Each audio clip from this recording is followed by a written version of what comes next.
What is up, wrestling fans, and welcome back to another episode of Akira Wrestling. And today we will be reporting what happened with Andrade missing out on you. We'll also be talking about Nick Khan's feelings towards WrestleMania 43 in Saudi Arabia, and a big update on Shinsuke Nakamura's move. All of this and other wrestling news. Subscribe to Akira Wrestling for daily wrestling news update, and let's get right into it. Reports suggest Andrade could be sidelined for a year due to WWE contract clause. The wrestling world is buzzing about former WWE star Andrade's sudden absence from AEW Dynamite. After being released from WWE for a wellness policy violation, everyone assumed he was immediately free to jump to AEW. He did exactly that, aligning with the Callis family. However, his TV time vanished just as quickly as he did in WWE. Now, reports from PW Insider and Brian Alvarez confirmed that a contractual issue with WWE is likely the cause. The belief circulating in some wrestling circles is that Andrade's termination due to a breach of contract triggered a rare one-year non-complete clause in the new TKO agreements. While a move like this will certainly be challenged legally, if enforced, it could keep Andrade out of a wrestling ring until next year, and that is going to be damaging to Andrade's professional career. This is unheard of and a bit ridiculous, don't you think? Nick Khan confident fans will make the trek for WrestleMania 43 in Saudi Arabia. The historic announcement that WrestleMania 43 in 2027 will take place in Saudi Arabia has sparked debate, especially over whether North American fans will make the long journey. WWE President Nick Khan addressed these concerns at the Joy Forum, defending the monumental decision.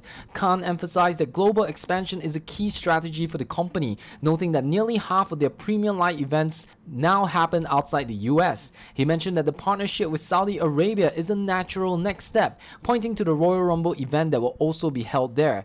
Khan stated his confidence that global viewership will be strong and that fans will travel to the kingdom to experience the spectacle. If you see what happened in Crown Jewel, you will see that there are mostly fans that are around Australia, such as from Malaysia, Singapore, and the rest of Southeast Asia region. Now that WrestleMania will be in Saudi Arabia, it will no doubt attract fans from the nearby country, which is aligned with what Nick Khan is thinking about, global expansion. Shinsuke Nakamura is the top pick to be Hiroshi Tanahashi's final opponent. All eyes are on Hiroshi Tanahashi as the Japanese legend prepares for his final match at Wrestle Kingdom 20 in January 2026. The most talked about opponent is undoubtedly WWE star Shinsuke Nakamura, Tanahashi's greatest rival. According to a report from Fightful Select, this isn't just fan speculation. Many within NJPW also want to see Nakamura be the final foe for the ace. However, the political reality of the situation is complicated.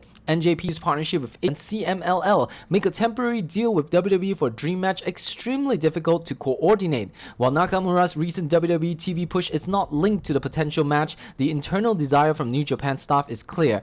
They want one last classic between the two icons, and I would love to see that happening. Samoa Joe calls Crown Jewel tribute incredibly cool. Samoa Joe has given a heartfelt reaction to the emotional Crown Jewel match where AJ Styles and John Cena paid tribute to their career rivals, including the Samoan submission machine himself.